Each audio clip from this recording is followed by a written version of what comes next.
impartial, tidak memihak. Kalau dia benar, Tuhan yang akan membela. Saudara, saya banyak melihat, menyaksikan orang tua yang kadang-kadang membabi buta membela anak-anaknya. Ternyata anak-anaknya dalam kesalahan. Ada juga sebaliknya, suami-suami atau istri-istri yang membela suami atau istri, membela, entah ini suaminya korupsi atau suaminya pokoknya dibela, ditutup-tutupi dosanya. Dan kalau ada orang yang mengkritik, dan orang yang mengkritik ini ternyata benar, orang ini tersinggung, orang ini marah. Saudara, mari, susah ya untuk mempraktekkan ini, tapi minta kepada Tuhan kekuatan. Saudara, saya renung-renungkan ayat ini, tidak memihak. Itu menuntut sekali lagi kedewasaan rohani.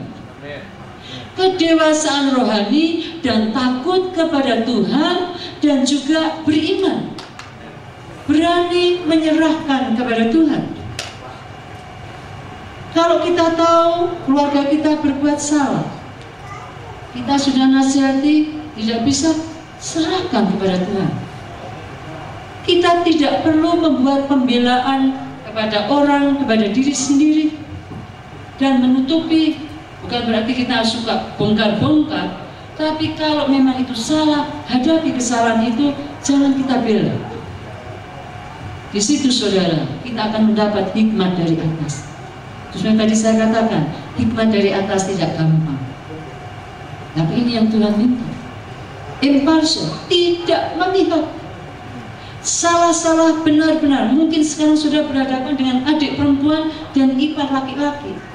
Saudara tahu mungkin adik perempuan ada salahnya, ipar juga ada salahnya. Saudara ada di situ melihat kenyataan. Saudara mau berbuat apa? Mau bela adik perempuan atau bela ipar? Wah, bagaimana? Mungkin bagian kita cuma berdoa. Berdoa dan berdoa dan berdoa. Dalam waktu Tuhan, kalau ada waktu Tuhan dan Tuhan menyuruh kita berbicara, kita mungkin memberi nasihat.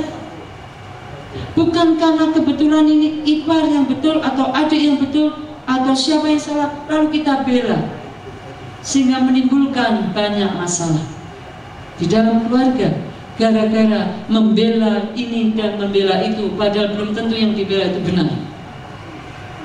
Saudara, mari kita belajar untuk menghadapi kenyataan hidup. Kita belajar menjadi dewasa di dalam berpikir, di dalam emosi, di dalam mengambil keputusan, di dalam banyak hal. Mari saudara, saya tahu ini tidak gampang, apalagi ini orang-orang Asia, ya. Karena kita hanya berdasarkan feeling. Saudara, ada kalanya memang kita berdasarkan feeling, ada kalanya juga kita berdasarkan pikiran, tapi juga ada kalanya dua-dua perlu dikombinasi. Di dalam kehidupan berjemaat, hal ini sangat penting sekali. Dan yang terakhir saudara, tidak munafik. Ya, luar dalam sama. Apa artinya munafik? Pura-pura apa? Baik. Pura-pura baik kan? Ya, pura-pura baik. Pura-pura apa lagi? Hah? Pura-pura suci, pura-pura murni. Apalagi banyak kan dalam nama pura-pura. Ya, pura-pura berarti tidak sesungguhnya. Di dalam bahasa Inggris dikatakan sincere. Itu sebenarnya dalam ada satu kata dalam bahasa Perancis yang saya tidak bisa mengatakan dalam bahasa Perancis, tapi diterjemahkan dalam bahasa Inggris adalah sincere, sungguh-sungguh. Jadi tidak ada campuran. Ini sebenarnya saudara berbicara tentang orang Perancis yang membuat, saudara tahu tidak, cangkir-cangkir Bun China, tahu tidak?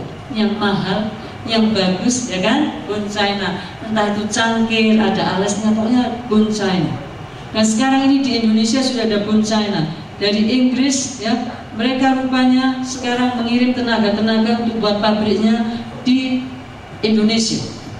Nah saudara, ini Bun China ini cangkirnya tipis, ya kan, bukan tebal. Kalau tebal itu udah bukan bone china. Nah, waktu dites saudara, ini waktu dites, dilihat di lampu, ada kalanya cracking, ya, retak. Lalu ditembel-tembel. Kalau saudara beli, sudah pikir wah ini bagus. Apalagi kalau orang yang dagang membohongi saudara karena ada penipuan. Sudah beli, sudah pikir ini bone china-nya bagus. Tapi kalau sudah taruh di dekat lampu, kelihatan ada retaknya. Mengerti maksud saya saudara? Sehingga saudara kecewa. Ini udah beli mahal-mahal, ternyata ada retak. Tapi kalau saudara lihat, tidak dengan sorotan lampu, kelihatannya utuh. Karena crackingnya itu ada di dalam.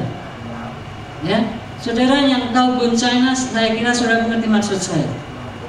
Dipoles sedemikian rupa tidak kelihatan. Itu yang dinamakan sincere. Jadi yang sincere, yang asli, yang tidak pura-pura, itu tidak ada cracking. Jadi waktu dilihat juga utuh, waktu ditaruh di atas lampu begini juga utuh, sama kualitasnya. Tetapi ada yang satu lagi, kalau saudara lihat ini, it's okay. Cangkirnya bagus, cawanya juga bagus. Saya juga senang dengan bone china karena memang unik begitu ya. Apalagi yang pakai gold plated itu ya, yang warnanya kembang rose, merah, kuning itu semua itu satu set. Sekarang orang bisa beli tidak per set, bisa beli cangkirnya, gelasnya, piringnya begitu. Nah, kalau sudah cuma beli begitu aja tanpa sudah lihat, sudah pikir ini sudah oke. Ini yang diartikan sincere. Ini yang diartikan luar dalam sama. Ini yang Yakub berkata, saudara dan saya harus menjadi anak Tuhan luar dalam sama. Amin. Transparan, tidak takut mau dibawa kemanapun, tidak takut. Ya memang inilah hidupku. Tidak takut, tidak perlu berdrama, tidak perlu mencari-cari cerita baru untuk menutup-nutupi keadaan kita. Kalau kita salah ya ngaku salah, kita kurang ya ngaku kurang, ya, kita keliru kita ngaku. Saudara, ini penting. Jangan kita menutup-nutupi.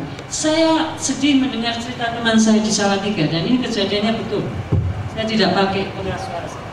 Saudara, dia mau kembali lagi ke Amerika karena dia dulu sudah pernah ke Amerika. Dia pikir ke Amerika dia bisa bohong, ya.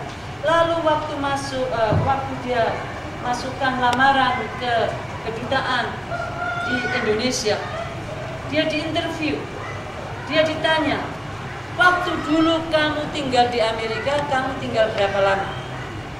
Dia katakan 3 bulan, dengan tujuan supaya dia diberi kemurahan untuk bisa kembali ke Amerika. Ternyata saudara, file dikeluarkan, file nama orang dikeluarkan, dan ini bapak berkata, kamu pembohong. Karena kamu sudah pernah tinggal di Amerika selama 10 tahun begitu. Wow, dia kaget saudara. Dan dia minta maaf, dan akhirnya dia tidak bisa masuk ke Amerika karena gara-gara bohong. Dan dia mengaku, dia waktu saya di Salatiga dia berkata, Hana, kamu bisa tidak bawa saya ke Kanada? Saya katakan begini, ini sebelum saya dengar cerita ini. Saya katakan begini, saya panggil dia Cik karena dia sudah lebih tua. Saya bilang, Cik, di Kanada tidak ada illegal workers. Dia kaget. Semua yang mau masuk ke Kanada harus legal. Kalau ilegal tidak bisa. Jadi saya terus terang katakan, terus terang, daripada nanti dia kecewa, saya katakan, sorry Cik, kalau Cik mau masuk ke Kanada ilegal, saya tidak bisa menolong. Titik saudara. Kita perlu belajar berkata kebenaran. Amen. Jangan lagi bilang, kalau Cik tinggal, misalkan, nanti saya tolong. Ternyata ini sudah tidak benar akarnya. Saudara, kita harus belajar A, B, B, C, C. Amen. Jangan A jadi B, nanti B jadi C. Kita harus mulai belajar ngomong yang benar. Amen. Ya, tidak bisa. Dan sejak itu dia katakan, oh terima kasih. Lalu kebetulan ada teman saya di sebelah saya berkata begini, Cik, saya nanti coba bantu untuk Cik kerja di Australia. Kan lebih baik. daripada dia berharap dari saya, dan saya tahu itu tidak mungkin. Saudara, mari kita menjadi anak Tuhan yang luar dalam sana. Ya, belajar. Ini semua belajar, saudara. Ini tidak gampang. Ini hikmat dari surga. Waduh, saudara siang ini pulang berpikir-pikir gimana aku mulai. Tapi mari kita minta sama Tuhan. Amin. Kalau kita rindu, Tuhan menolong. Tuhan menolong. Tuhan menolong. Lebih baik kita jujur. Apa adanya. Nanti Tuhan membela. Saudara, mari lebih baik dibela Tuhan daripada dibela oleh orang-orang dan seringkali banyak kesalahan.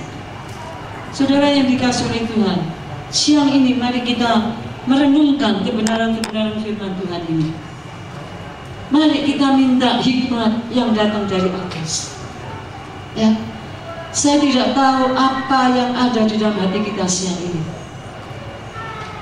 Mari jemaat, para pelayan Tuhan, izinkan Tuhan merubah hati kita.